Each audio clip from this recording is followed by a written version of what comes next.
Hi ladies, it's Angela here, and I'm a functional medicine practitioner, and I love to work with women who have hormone imbalance that are struggling with symptoms as they move towards and into perimenopause and the menopause shift and beyond. We know that when you have symptoms of that transition towards and into menopause, you may be suffering from one of the most common ones, which is weight gain around the midline. It's that belly fat. So I have so many women that I either work with or request to work with me, or they're talking about it here in YouTube or in my other groups that I have on social media. And they're saying the number one thing that they're noticing that is their biggest health concern and problem is weight gain. And it's happening in places where they've never really had it happen before, or not in a way nutrition. Sometimes we try to reduce and restrict calories, and it can even be to the extreme. I know some women go down to 700-800 calories a day, and they're still not losing weight, and this is not good for our health. And some women try other things. They work on natural strategies. They may bring in some different supplements and products, things that they have maybe researched on Dr. Google, and they say that they are marketed very heavily to help you with weight loss. We know, of course, there is a very popular drug on the market as well to help with that as well. But at the end of the day, are these things really helping you to lose the weight, number one? And is it helping you to maintain the weight loss, number two?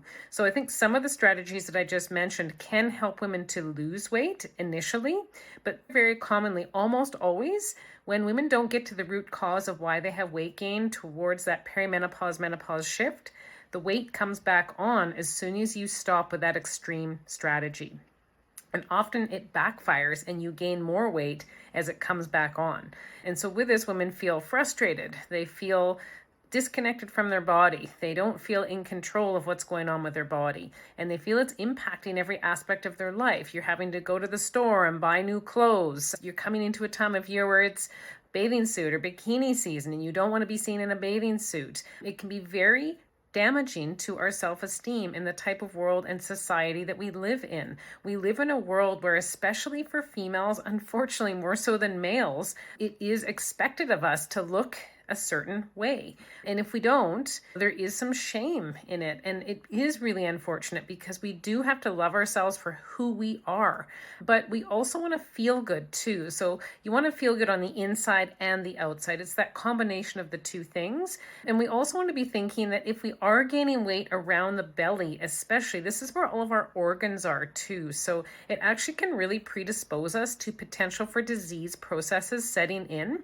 And it's more common for certain disease process to set in for females when hormone levels shift and change in that perimenopause, menopause transition and beyond. So some of those conditions can be things such as diabetes, cardiovascular conditions. We can be at risk for neurodegenerative conditions, strokes, dementia, all kinds of different things. So we need to be thinking that this is a health risk.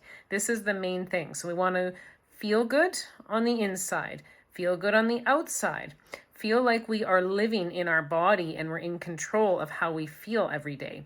And we want to be decreasing the potential risk for health disease both now and for years to come. So I want everyone to be thinking of weight that way. Try not to think of it just as what everyone else is looking at on the outside, because this is very damaging to our self-esteem. And again, it can create a lot of shame and a lot of things that we really should not be taking on because it's something that society has put on us versus what we actually should be putting on ourselves.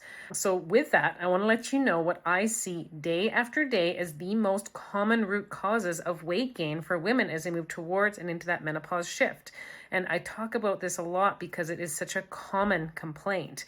So it has to do with the way our hormones are shifting and changing. If you feel like you're not doing anything different now than you were 5 to 10 years ago, or maybe even 2 years ago, or maybe even 6 months ago, you're probably experiencing shifts in your hormones, especially if you're over 40, mid to late 40s and early 50s. So this is the time when our hormones have the most rapid shift and change. Our estrogen and our progesterone, they're heading down on the downside of the roller coaster. We're not on the way up, we're on the way down. And estrogen and progesterone do not lower at the same pace. Estrogen stays a little higher, progesterone lowers more quickly. So we are prone to hormone imbalance as we move towards and into this menopause shift. And with that, we can have more symptoms. And sometimes one of those symptoms is weight gain. Not every woman experiences this, but it is so common. And the other thing that can happen with the estrogen being a little higher than progesterone, even though they're both declining on the way towards menopause, is the estrogen, if this is estrogen, this is progesterone, estrogen can really fluctuate up and down. It's not just a kind of straight line down to that decline where we eventually flatten out a few years into menopause. So when we have these big fluctuations, it can also actually contribute to metabolic changes in our body. So women that are more estrogen dominant typically have more weight gain. So we have to figure out, why would you be more estrogen dominant than the average female beside you that's also in that same age range? So there's some really common reasons. One of them has to do with our gut health. So hormones, we produce them, we use them, and then we have to get rid of the excess. And sometimes for women, if their gut health isn't optimized, they're not getting rid of the excess when they need to. So we get what's called hormone recirculation. Estrogen can basically be recycled in our body. And when it gets recycled like this, it becomes a non-favorable estrogen in our bodies. There's the good guys and the bad guys when it comes to estrogen. And the bad guys are those ones that have been recirculated. And that happens if we're not having good bowel movements, if we're constipated, if we may have some imbalances in our gut bacteria or digestive process. And this could have happened to us years ago, but it's caused imbalances now. And what can happen if that estrogen gets recirculated is our body has to work harder to try and clear it the second time round through the liver and the gut. And in this process, it creates a lot of stress on the body. And that stress on those organ systems can impact our metabolic health and cause weight gain. For most women, they have this kind of gradual lowering of estrogen but progesterone more quickly. But some women have these big spikes in estrogen and they're resting at a higher rate. They have a bigger imbalance. And again, part of that is that estrogen being recirculated. And it impacts our metabolic health because we're estrogen dominant. Really important to understand, how do we get to the root of this? You can't just try and treat the hormone imbalance by topping ourselves up with progesterone, which is a very common thing that women trial in the perimenopause-menopause shift. Women that are in menopause that aren't bleeding anymore will also try and add in estrogen to help them with one of these symptoms, being weight gain, the most common one for women as they move towards and into the menopause shift. But adding hormones to an imbalanced system that's not processing and using those hormones properly is like adding fuel to the fire. Keep that in mind. We've got to get the systems working properly in the body first. One of them is definitely nutrition, but it's not what you think. It's not reducing calories. It's eating the right foods, eating whole foods. You may have been told to take out all the carbohydrates in your diet and you will be back to balance with your weight. Not necessarily the case. It really depends on what you're bringing in. It has to be high quality carbohydrates. So not none, but it has to be high quality. So whole grain, but not too much, half cup, quarter cup a day. We need to make sure we're bringing in tons of vegetables. Low starch ideally, not the high starch like potatoes, and the root vegetables are a little higher in sugar. We also want to make sure that we're bringing in enough fat and protein. So we need that well-rounded diet. And we should be bringing in at least 1,800 calories a day. We should not be going into restrictive starvation mode with extreme fasting, or it puts more stress and pressure on our body. And this stress and pressure will slow down our metabolism as well. So there's estrogen dominance, there's stress in our body from cortisol, there's stress in our body from not eating correctly. So you see, it really has to be customized to us to get to the root cause. What's the root cause of your weight gain? Is it tied into hormone imbalance? Is it estrogen recirculation and estrogen dominance? Is it tied into cortisol? Is the cortisol the stress hormone that we produce in our body in response to stress? Are the stressors coming from the outside in? Meaning it's daily life stressors at work, your relationships at home, outside the home, family stressors with illnesses, etc. Or is it stressors inside the body? Again, like organs aren't functioning that well. There's inflammation, you're recirculating toxins, you're recirculating estrogen, and that's creating the stress. So we need to really understand what's going on to get to the root of your weight gain for you.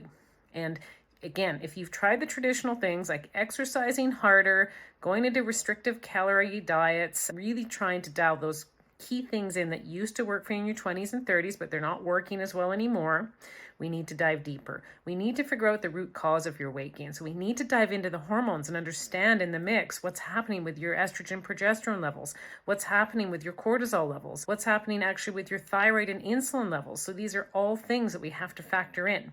So if you want to learn how to get to the root cause of where your hormone imbalance symptoms are coming from, especially the root cause of weight gain as you move into your 40s, 50s, and beyond, please feel free to reach out to me. I'm a functional medicine practitioner, and I have an absolute passion for helping females learn the root cause of where their hormone imbalance symptoms are coming from to help you get a solution for the long term. There's no quick fix for the symptom of weight gain in perimenopause and menopause.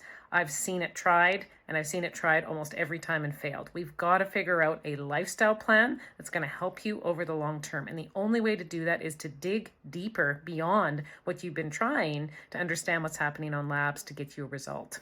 So if you want to reach out to me, please go to my website, www.angelasimpsonfunctionalmedicine.ca. I would love to connect with you, talk to you, see if it could be a good fit for us to work together to improve and optimize your hormone balance and wellness, to help you improve your weight gain amongst other potential hormone imbalance symptoms as you move towards perimenopause, menopause, and beyond. Really, it's that age of 35 to 40 and beyond. I love helping women get their balance back in their body and get their life back. Thanks so much, ladies. I'll talk to you again soon. And if you haven't already liked me on YouTube, please do. Make sure you're also looking at my other socials. So I do have a Facebook group called Functional Medicine for Hormonal Imbalances. Please make sure you request to join. I also have a TikTok group. I also have an Instagram. And I also have, of course, this YouTube group that I hope you continue to follow. Thanks so much. I'll see you again soon. Bye for now.